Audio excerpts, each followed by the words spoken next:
All right, rolling on Brock and Salk, Seattle Sports on 710seattlesports.com, and pleased to be sitting down with Seahawks. I'm going to say outside linebacker, Yeah. defensive end. That's it. We're going outside linebacker. Yes, sir. Derick Hall. Derick, thanks for being with us. Congratulations, you got drafted, man, in the second round. It's pretty awesome. Yes, sir. Thank y'all for having me. What was that like? Special. You can sit there and think about it, dream about it, and see how you're gonna react, but you never really know until that time comes and you get that phone call. So it's just a real feeling. You're there with all your family and friends, and just all the hard work you put in. Just coming, full circle, and it's really only just the beginning of a long, long road ahead. What's your family like? Who are you with? I was with my mother, my sister. My grandparents were there. We rented out the whole venue, so it was about 200 people there. Just family. Whoa. Yeah, my whole family.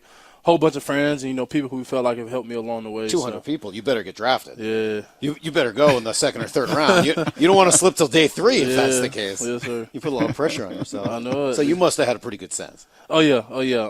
Going into it, everybody was there night one. We got a call late, and thought it was going to be Kansas City late. Oh, really? They took the Finkless kid and, told everybody thank you for being here. Obviously, tonight wasn't the night. We'll be back tomorrow, and it's just not a matter of if. It's just a matter of when. And we knew it was going to be early. Got the call from Seattle, and I haven't looked back since. That's awesome. See, you're congratulating him on getting drafted, Salk. That's Yeah. old news. I'm congratulating him on signing. That's and true. getting Good that point. Check. Yeah. That is one thing that have a great party. That was all awesome. Got drafted, but then Now you what can was pay it for the like? party. Yeah, what was it like this week to actually sign that contract? And do they direct deposit that sucker, or have we seen?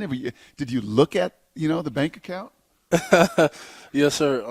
So I got the call yesterday morning after meetings from my agent, Harold Lewis, and he said he got it all worked out. He was trying to explain it to me, but obviously I had to go to walkthrough, so it was like a quick breeze. Just really, really, really excited. Okay, got it. It's done. It's over.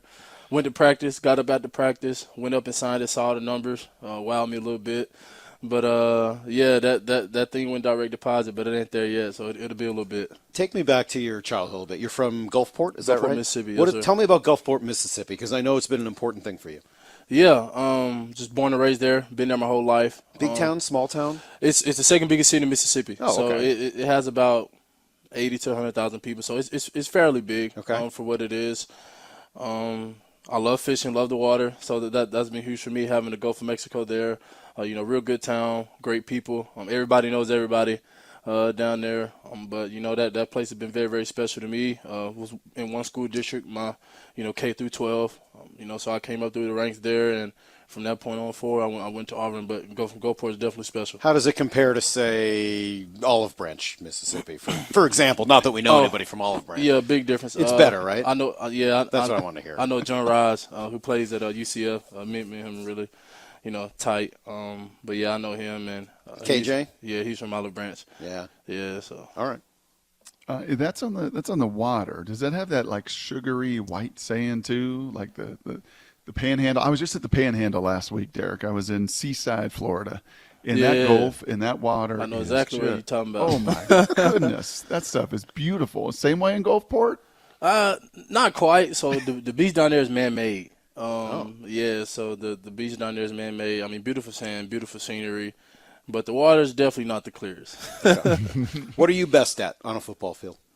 Best at on a football field?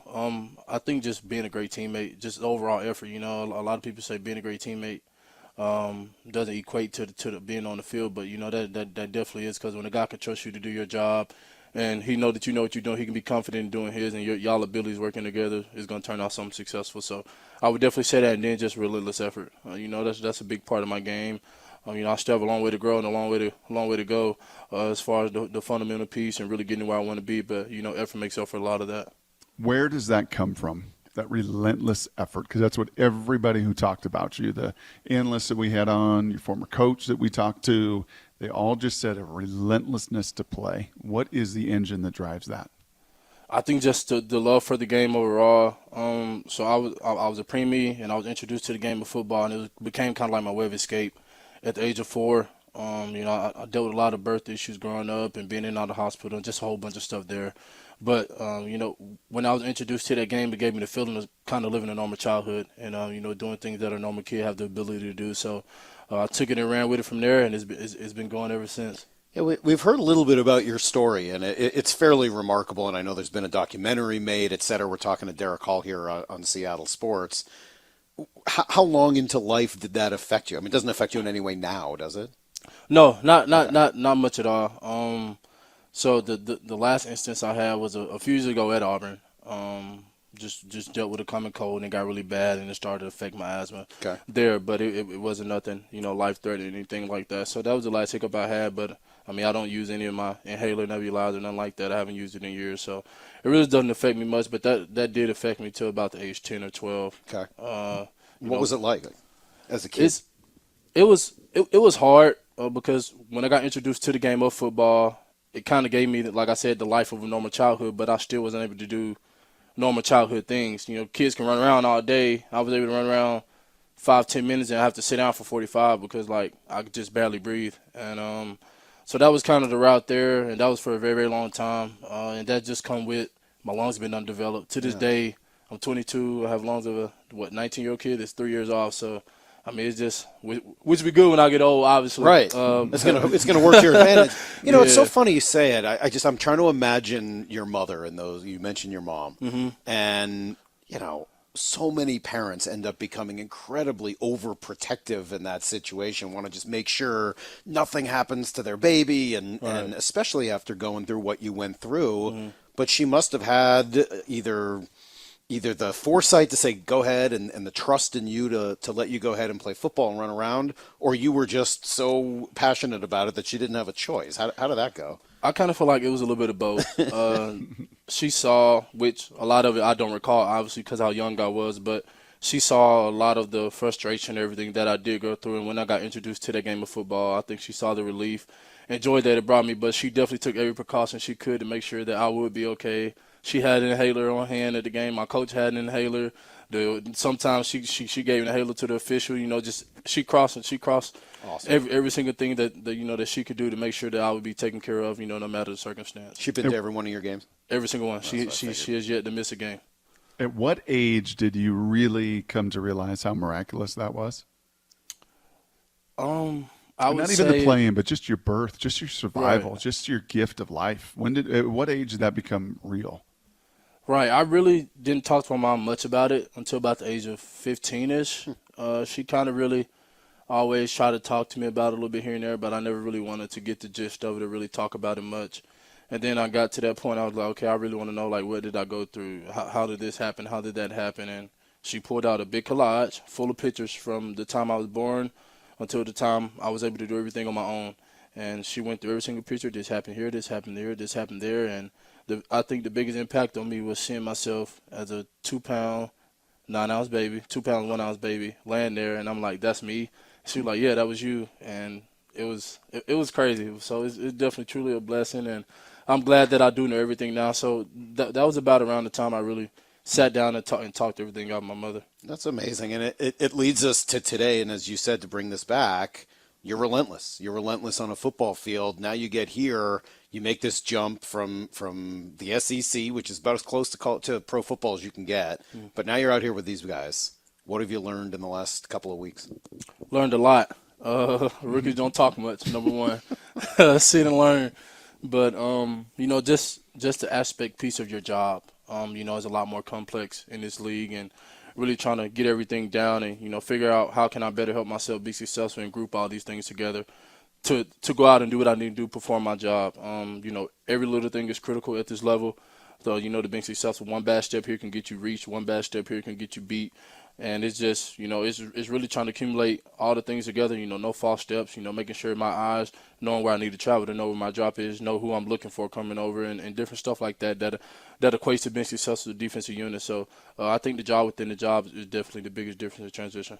Last century, when I had rookie minicamp, I could still remember it. And then we had the vets come in, and I remember that as well. What was it like that opening weekend, maybe some of the texts, the calls that you had made to friends, family, agent, and then when the rest of the grown men decided to show up and all the veterans came to town, how much different was it? Right. The first weekend was really, really cool. Just getting here, meeting everybody, saying what's up, meeting the guys who I got drafted with, some of them which I already knew prior to coming here, going out, practicing a few days, getting the base defense under you, coming back, and then the next Monday you walk in and your stomach's all turning. You're feeling kind of nervous because, like, I don't know what this guy's going to think of me. I don't know how I'm going to fit in here. How am I going to look in my room? You know what I'm saying? All this stuff. So, but the guys here are amazing. That they accept you open arms. They're loving. They're caring. They take you under their wings and try to show you the way to be successful. Because we're all working towards one common goal, and that's being world champs here. So the guys are pretty good. Does it help being bigger than almost all of them? I mean, you're a big dude. Yeah. What's your coat size? Can you wear something like at the mall? Can you get like a size 48 long, 50? What do those shoulders fit in? I don't know for sure. I forgot because I used to go to the locker room back in Auburn to get my custom suits. I think it's like a 46 or something like that. 46 long or something like that, maybe. 46. No. I don't think it's a 46. That's what I wear. I don't know. Oh well, don't give me the line. But it's definitely not a 50. Okay. It's definitely not a 50 positive. for sure. I'm 100% positive. All right. That's what we'd like I'm to 100%. And it really may be a 46 because I like everything tight. You like it tight. Once you get on, relentless, great. Stopping the run, stopping the pass, rushing the passer, playing in space. How are you? What's the scouting report on you from you? I feel like I'm very, very stout in the run game. That's you have to stop the run and earn the right to rush the passer. So, that's huge for me, being able to be stout in the run game. I feel like I said, I'm very, very raw in my pass rush ability, but I feel like, my go-to in my wheelhouse right now is just my long arm, my stab, and really trying to be physical speed to power guy. I feel like that's going to be my wheelhouse until this thing is over. So really just trying to perfect that and critique that to help myself be successful. As far as playing in space, I feel like I'm pretty solid at doing that as well. Obviously, there's some things I could clean up. As far as like having my zone eyes and different things like that, and making sure. Like I said, just knowing my job within my job. But overall, I feel like I do all three of those things really, really well, and I still have a long way to go in growing in all three of those as well. Hey, last thing for me, Derick. Do you find yourself like, okay, I'll look at Bobby Wagner because I'm sure you played a little Madden back in the day. And, oh yeah. He's got that 99 rating and everything else. And do you find yourself like, okay, I'll look at him, but don't like really stare at him. Don't look at him too much. Do you find yourself fighting like that? Really is Bobby Wagner over there? Not so much. When I first saw him, like, dang, that's B Wags. I'm in the same locker room as B Wags. I'm in the same locker room as Gino. I'm in the same locker room as DK. All that stuff was really, really cool. But once I got to know him and meet him, really cool, down to earth guy, fun, laugh, joke. But when it's time to work, he's about business. So you got to differentiate the two with him and, be on your job, because if you're not doing what's right to help the team be successful, he's going to let you know about it. And that's the kind of leader that you want to have, at this level and playing this game of football. So Wags is a great guy. Jokes about Olive Branch aside, one of the things that has set KJ apart here, and Bobby and some others, just how unbelievably invested they've been in the community. And I was at a event for KJ last week where he launched his new foundation and raised a tremendous amount of money. He seemed like he had every heavy hitter in the entire city there giving money. It was incredible. Just reading a little bit about you, it sounds like that's important to you, and that you did some work in your hometown with drinking water. Is that right? Yeah, so not in my hometown, but in Jackson. In Jackson, okay. Yeah, so when everything went down last year in Jackson. Yeah, the water crisis up there. So definitely community is huge for me and giving back, and so I grew up, when Katrina was there in 2005, and going through that, and people coming down, giving back, going back home, having nothing, the whole deal. When I heard about that, it was huge for me to be able to have opportunity to give back to a state who's done so much for me. So. I shipped tons of pallets of water up there, 2 separate times. Just being able to show my gratitude and my thank you, to the state of Mississippi, because, that state has done a lot for me, and not only that state, but I have family members who live in Jackson. So, if the shoe was on the other foot, I would want someone to do that for my family as well. And that was your NIL money? Yes, correct. That's a pretty impressive thing to do. I mean, Brock and I, we've had a lot of debates. What's impressive, the SEC NIL money or his Well, heart? both. Okay. Yeah. You don't listen to any of that sports radio in Alabama when you were there, right? The Alabama-Auburn wars or any of the crazy callers or any of that. Nah. You don't want to get involved in that. Hey, I lied. I got one last question, man, because we tried to figure this out, and I asked people, who is Derick Hall? Like, is a player, we love to project, and what kind of NFL player, who is he? Is there a guy that you looked up to when you were young and playing? Like, yeah, man, that's my game. I want to play the game like that guy played the game.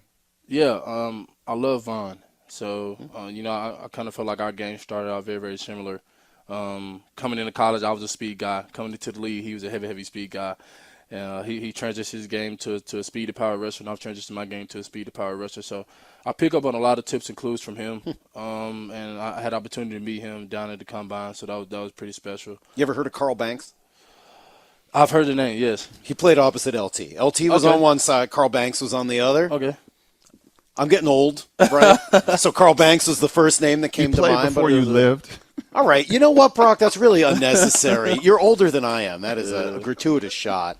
But it's been fun watching you so far out of practice. We're looking forward to this year. Congratulations on getting drafted, on signing, on everything else.